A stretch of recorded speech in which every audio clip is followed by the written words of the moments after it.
রাষ্ট্রপতি হলো, আমি মনে করি উনি একজন অবিসংবাদিত নেতা, যার কোনো বিপক্ষ নাই মূলত আর কি। উনি সকল রাজনৈতিক দলকে নিয়ে দেশের প্রয়োজনে কাজ করবেন। রাষ্ট্রপতির সাংবিধানিক ক্ষমতা আছে, সেই ক্ষমতা দিয়ে রাষ্ট্রপতি কাজ করেন। সেখানে বলা আছে রাষ্ট্রপতির কতটা ক্ষমতা। বসুন্ধরা টিস্যু, অসত্যতার বিরুদ্ধে এক বিন্দুও ছাড় নয়। রাষ্ট্রপতির ক্ষমতা তখনই প্রতীয়মান হয় দেশে যখন ক্রাইসিস তৈরি হয়, তখন রাষ্ট্রপতি তার নিরপেক্ষ ক্ষমতা প্রণয়ন করেন। সেটা মির্জা ফখরুল ইসলাম আলমগীর করবেন।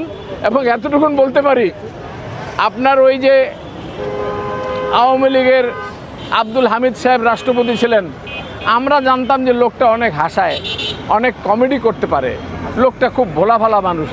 বিষয়টা তা না। আওয়ামী লীগকে আমরা চিনি না। উনি অনেক দাগি, খুনি, আসামি, মার্ডারারকে এক রাতে কলমের ছোঁয়ায় তাদেরকে মওকুফ করে দিয়েছেন ওনাদের ফাঁসির রায়। That is the mister Abdul Hamid রাষ্ট্রপতি। মির্জা আলমগীরকে টলাতে পারবে না, লক্ষ কোটি টাকা দিয়েও ওনাকে কোনো সিদ্ধান্ত পরিবর্তন করতে পারবেন না, প্রভাবিত করতে পারবেন না। এটাই মির্জা আলমগীর। বিএনপিও তাই, বিএনপিও সেরকম প্রভাব এই সরকারের রাষ্ট্রপতির কাছে করবেন না। এইটাই হলো আমাদের বিএনপি, এটাই হলো আগামী দিনের বিএনপি, আগামী দিনের রাষ্ট্রপতি।